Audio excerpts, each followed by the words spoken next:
pesca, fundamentais à alimentação do homem e geradores de uma importante atividade económica.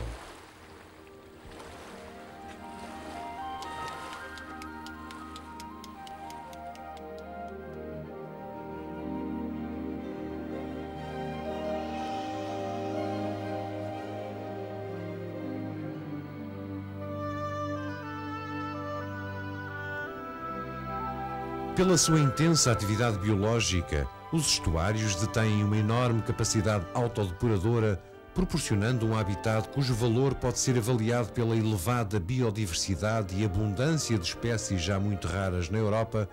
das quais naturalmente se destacam os golfinhos, a águia sapeira e os flamingos. Todavia, sobre o futuro dos estuários portugueses paira ainda um preocupante espectro de destruição. A poluição das águas, a artificialização das margens e a sobreexploração das espécies existentes reduzem o potencial ecológico e económico do estuário do Sado, como aconteceu, por exemplo, nos anos 50 e 60, em que a exploração das famosas ostras do Sado foi tão intensa e feita de uma forma tão selvagem que acabou por provocar a sua extinção. Por tudo isso, os estuários são valiosos demais para que o homem os possa destruir. São fundamentais à reprodução das espécies, constituem áreas propícias à prática de atividades recreativas e desportivas e estão inseridos em áreas de grande interesse económico. Ou antes, estão na base do desenvolvimento que viabilizou esse grande interesse económico, pelo que é imprescindível manter tão intactas quanto possível as características que fazem dos estuários um habitat único, de incalculável importância e que, no caso desta região, está afinal na origem de todo o património naval do estuário do Sado.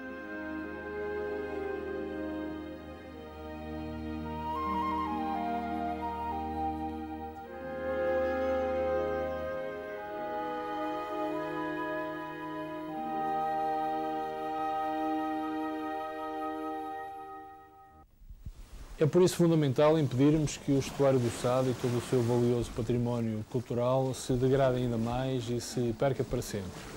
É preciso recuperá-lo, é preciso preservá-lo e é preciso devolvê-lo intacto às gerações futuras,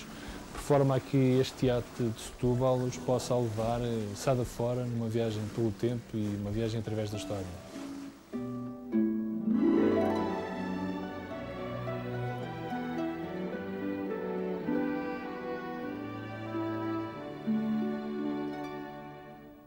Para isso, penso que tem sido extremamente motivador e moralizador todo o êxito que se tem conseguido com projetos anteriores, nomeadamente o caso da recuperação do Galeão de Sal Zé Mário, a recuperação de alguns portos e cais antigos, nomeadamente o caso da Carrasqueira e Mouriscas, este Teatro Setúbal e muito recentemente o projeto que se conseguiu de recuperação do moinho de marés das Mouriscas. Os moinhos de maré proliferaram no estuário do Sado e também no do Tejo a partir do início do século XV, mantendo-se alguns deles em funcionamento até aos primeiros anos do século XX. Gradualmente abandonados a partir de então, raros foram aqueles que resistiram até aos nossos dias. Um desses curiosos moinhos que proliferaram no estuário do Sado ao longo de toda a Idade Média e cuja engenharia aproveitava sabiamente o movimento das marés para gerar energia, foi este, construído em 1601, no lugar das Mouriscas. Recentemente recuperado e restaurado por iniciativa da Reserva Natural do Estuário do Sado,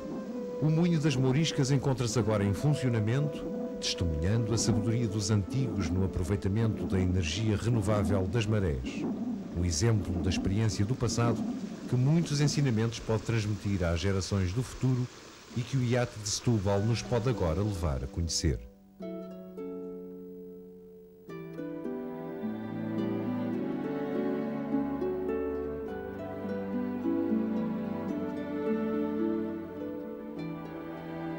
O sonho de devolver ao Sado uma das suas embarcações tradicionais mais representativas nasceu em 1991, quando um pequeno grupo de apaixonados pela riqueza da arquitetura e da arqueologia navais e praticantes de vela em embarcações tradicionais do Sado decidiu retomar a ideia de recuperar o iate de Setúbal, reunindo para isso regularmente nas instalações de uma das mais prestigiadas instituições da cidade de Setúbal, o Clube Naval Setubalense.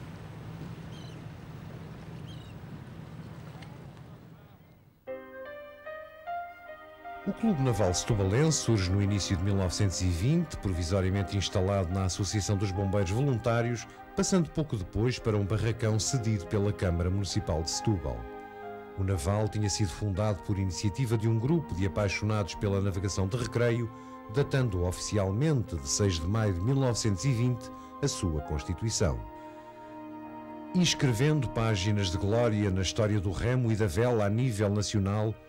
o Naval depressa se torna no intenso polo de motivação dos jovens setubalenses para a prática dos desportos náuticos, intensificando e ampliando ao longo dos anos uma atividade social de extrema importância, estimulando na juventude de Setúbal o gosto pela prática do desporto como saudável ocupação dos tempos livres.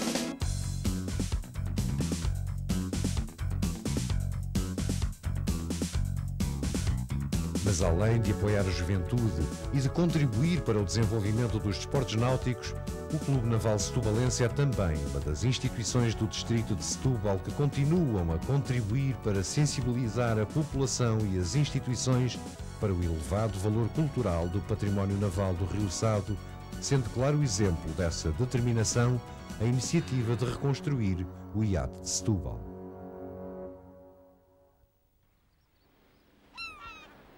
Já em 1977 tinha surgido a ideia de recuperar o Galeão do Sal, um barco com 17 metros de um só mastro.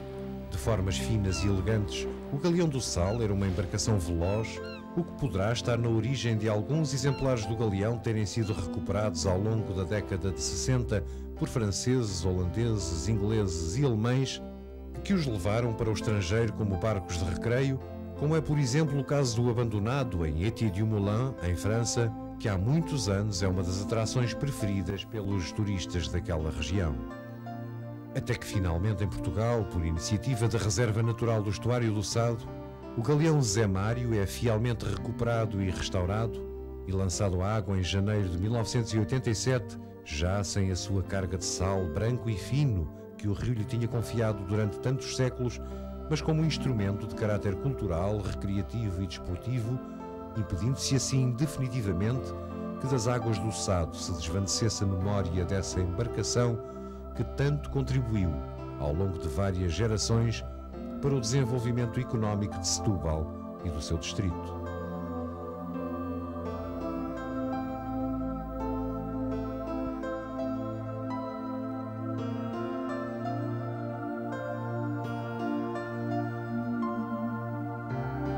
E no Clube Naval Setubalense, quando se consolidou a intenção de devolver também o iate de Setúbal às águas do Sado, pensou-se inicialmente em recuperar uma velha carcaça que estava enterrada no lodo há quase 30 anos, perto do Porto das Figueiras, e que tinha sido o último dos muitos iates que navegaram nas águas serenas deste rio ao longo de quase 300 anos.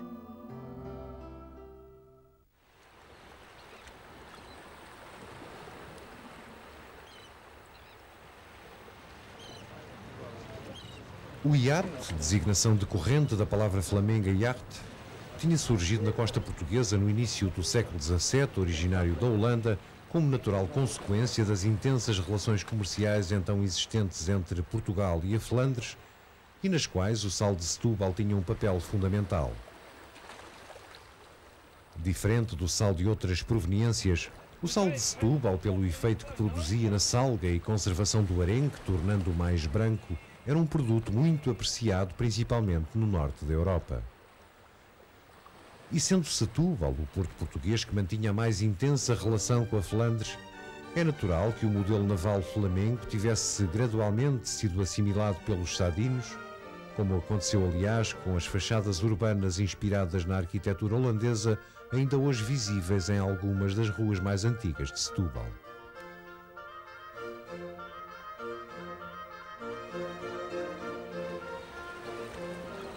Nos princípios do século XVII, o estuário do Sado era amplo espaço de manobra para os navios que ali arribavam em grande número, enquanto que mercadores do norte da Europa, principalmente flamengos, polacos e escandinavos, fixavam residência em Setúbal para comerciar os seus produtos, o que nos dá uma imagem de grande azáfama no porto, onde criados e mercadores, pilotos e pescadores, almocreves e carpinteiros, todos das mais variadas origens e voltados para os mais diversos destinos, iam estabelecendo um diálogo de múltiplos idiomas que os línguas, que eram os intérpretes dessa época, ajudavam a entrecruzar, o que pode muito bem estar na origem da característica articulação do R que ainda hoje é frequente ouvirmos nos sadinos.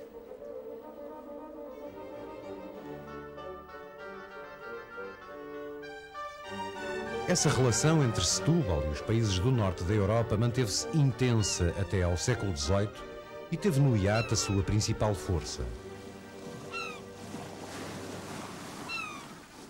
Mas além de ser uma embarcação muito sólida, que podia navegar entre Portugal e o norte da Europa em rotas e mares bem difíceis, as características do iate fizeram com que ele tivesse também proliferado nesta zona da costa portuguesa como a embarcação ideal para outros fins, como o transporte de mercadorias, sabendo-se, por exemplo, que em 1864 os iates correspondiam a 95% das embarcações existentes no estuário do Sado.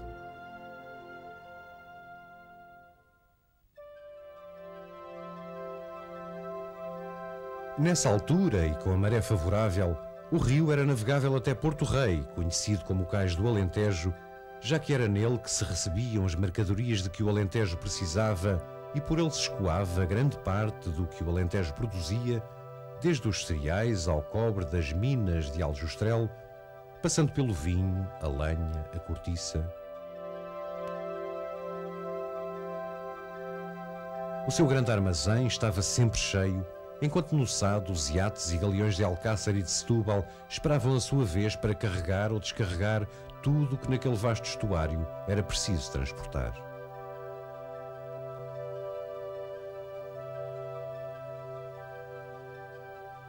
Mas mesmo com a maré a favor, da Barrosinha para cima até Porto Rei, a navegação era extremamente difícil e muitas vezes o barco tinha de ser empurrado à vara, ou então puxado à sirga por um punhado de homens que enfiavam o laço do cabo pelo peito e lá iam descalços pelas margens, enterrando os pés no lodo e puxando a pesada embarcação rio acima. Tempos em que estes homens ajudaram a construir, a duras penas, a grande evolução económica de muitas zonas do distrito de Setúbal.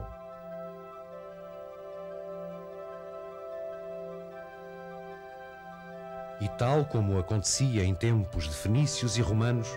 o transporte de todas as mercadorias da região do Sado continuou a efetuar-se até quase aos nossos dias por via fluvial, sendo o rio o melhor de todos os caminhos, através do qual muitas dezenas de iates e galeões serviam não só as extensas propriedades e várzeas que vinham até à margem,